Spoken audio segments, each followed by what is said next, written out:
Good morning. Mamimitas ako ngayon ng chili kasi ayan o, daming bunga. So, ito na siguro yung ika-third o ika-fourth kong pitas. And then, may isa pa. End ng September, mamimitas ulit ako. Kung marami pa.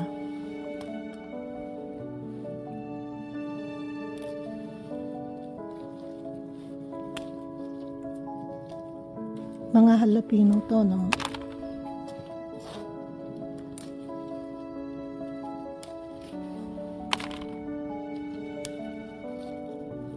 Ayaw ko siyang mahinog, tsaka ayaw ko siyang, kasi pag nag-mature na siya, masyado siyang matigas para sa akin na, kasi last year late ko na siyang hinarvest, kaya medyo matigas siya, pero okay pa rin.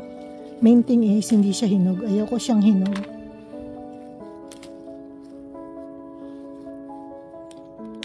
Dami talaga, hindi nauubos ang bunga.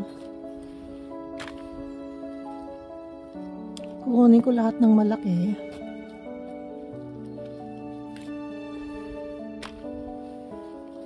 Ako nakailang pitas na ako nito. Masyado siyang productive. Ang dami niya mamunga. Ito pag nag-color na siyang ganyan, pahinog na siya. Kaya kailangan kong kunin.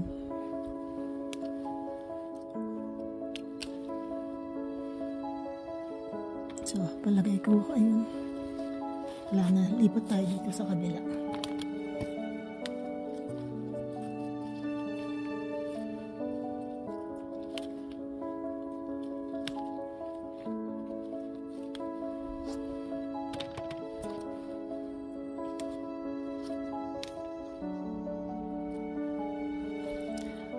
Alam niyo kung anong ginagawa ko? Kaya ako nagtatanim nito. Napakasarap siyang gawing cowboy candy.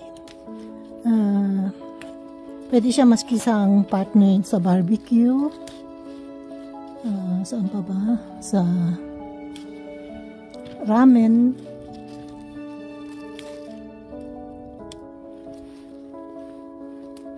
Madali lang recipe niya. Ano lang, suka at saka maraming sugar. Kaya nga cowboy candy ang tawagin. Pero pickle siya. Ayan o, 2 puno yan. So, lipat tayo dito sa kabila. Ito yung palagi kong kinukuhanan.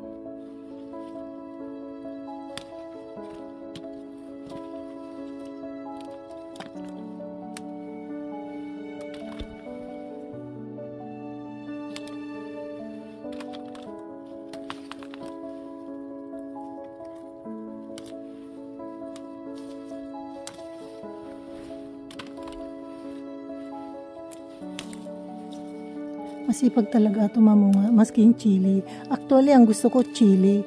Ewan ko kung bakit jalapeno nung lumaki na, jalapeno siya, hindi siya chili. Mas gusto ko tignan niyo yung pangalan niya. Ayan o. Nakalagay pepperoni root. Ibig sabihin yan.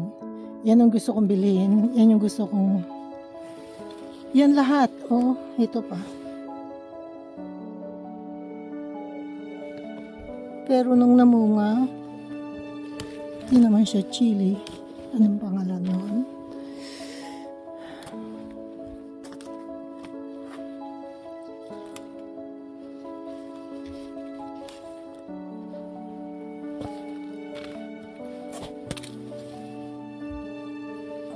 So, palagay ko nakuha ko ng lahat.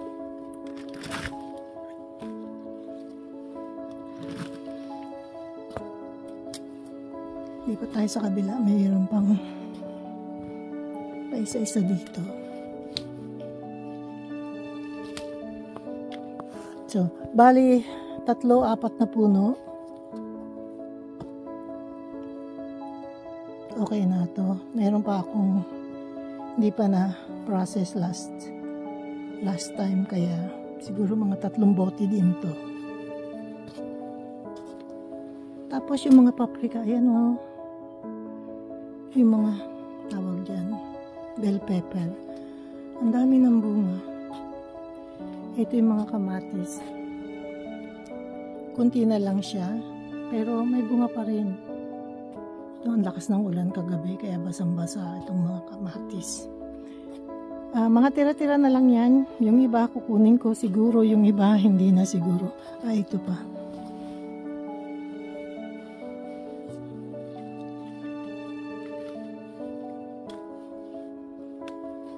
So, ayan, may tatlo pa.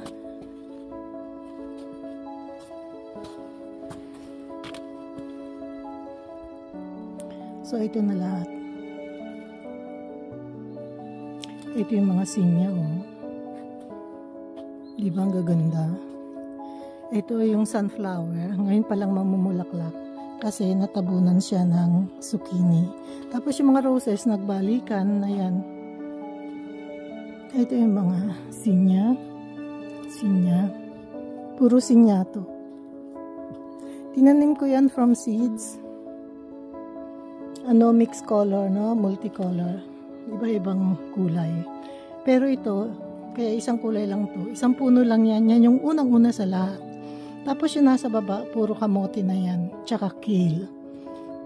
No? Tapos itong pangalan nito, namumunga na naman yung talong. May bunga na naman. 3 puno ko ng ng aubergine. Ito hindi ko pa rin nakukuha. Wala kasing time eh. Itong pipino, ayan o, lumaki na. So, ayan yung mga kamatis. Nahinog na rin. Mamaya kukunin ko siguro.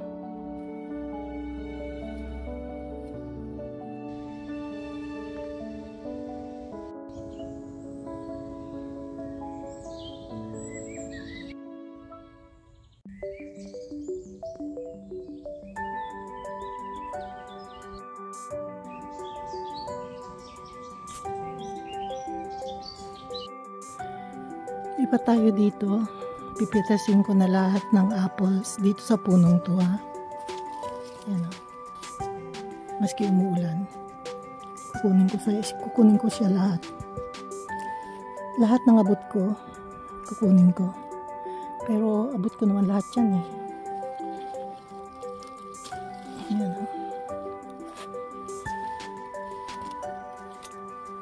laki ng basket ko. Sana mapuno ko. Ang ayaw ko dito, dapat 2 kamay pampitas ko. Kasi nahulog. Ayan, pag may sirat, natapon ko na lang dyan. Nahulog yung bunga, sayang.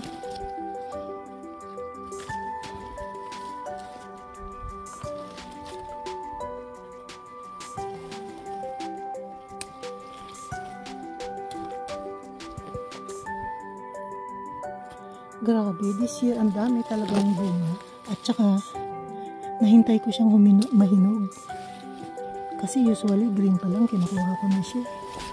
Alam niyo kung bakit? Kasi kinakain ng bees. Nipis kasi ng dahon nito, ay ng dahon, ng balat. At saka,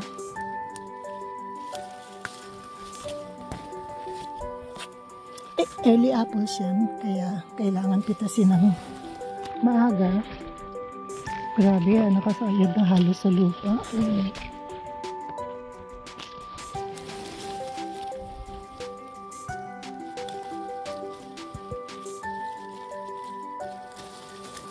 Nahulog na naman. Sayang ito, hindi naman ito sira eh.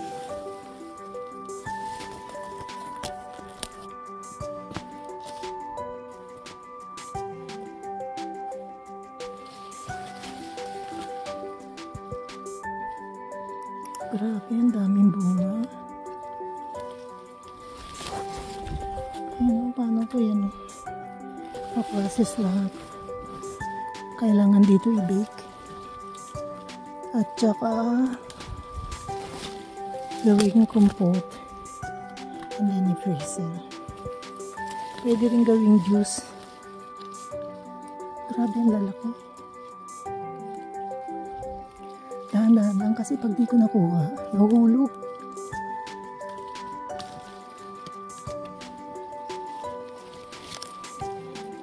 Tapos, Ang ano pa ng daming roses. Sumasabit ako sa mga roses. Kaya nakakainis. Kaya ang hirap mamitas.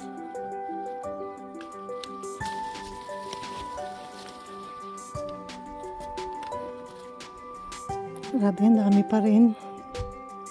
Pagod na ako.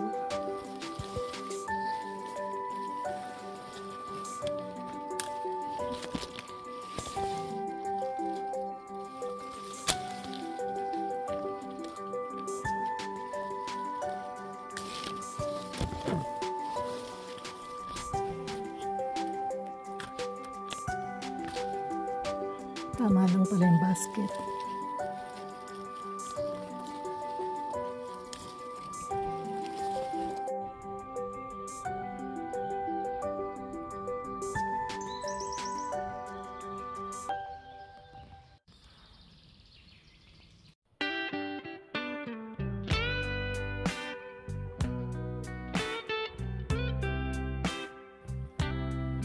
Ayun, napuno na yung basket. Pero meron pa rin akong kukunin. Kaya lang, iwan ko na yun. Baka pag ubusan ako ng... Pero ang dami ko pa sa kabila. Yung isang puno, may 100 yata bunga nun.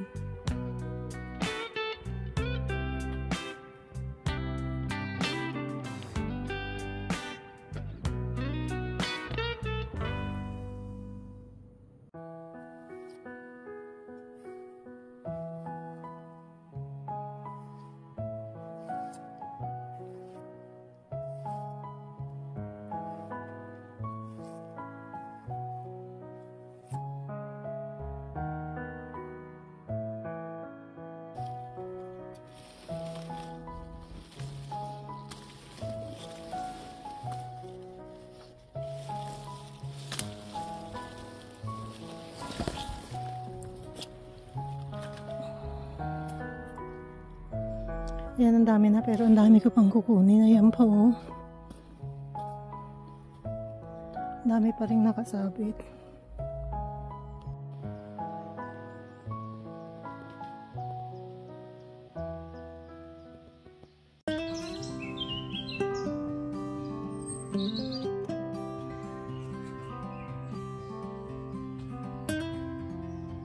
Itong punong to, Cox Pipin.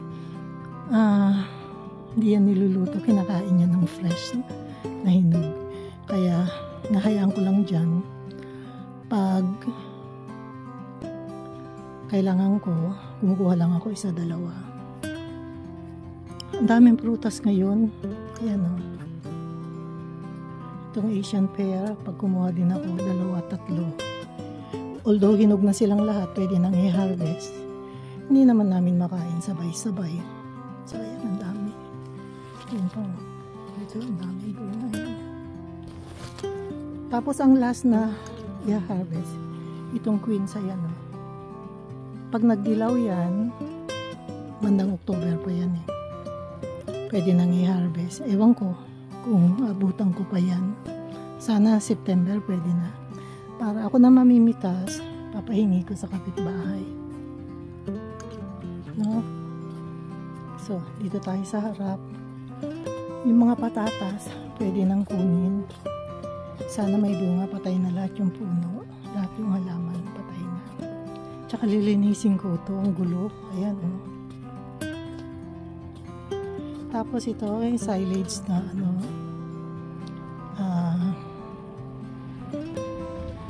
corn. Hindi ko na gagalawin. Ayan ko na yan dyan.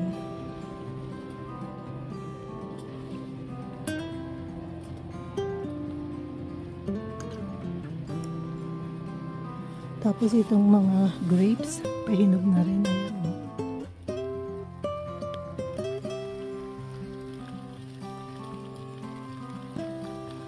Mulan na naman, kakainis. So, tigil na ako. Salamat. Pag nagustuhan nyo, mag-like, mag-subscribe kayo. Grabe, ang dami.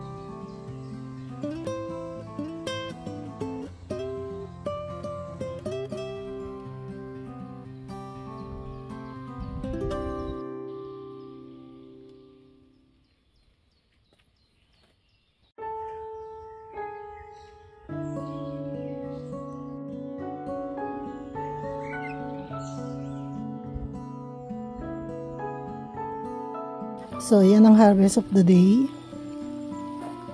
Yung mga apples, kita nyo, laki ng basket, punong-puno. So, tawag ko dyan free food.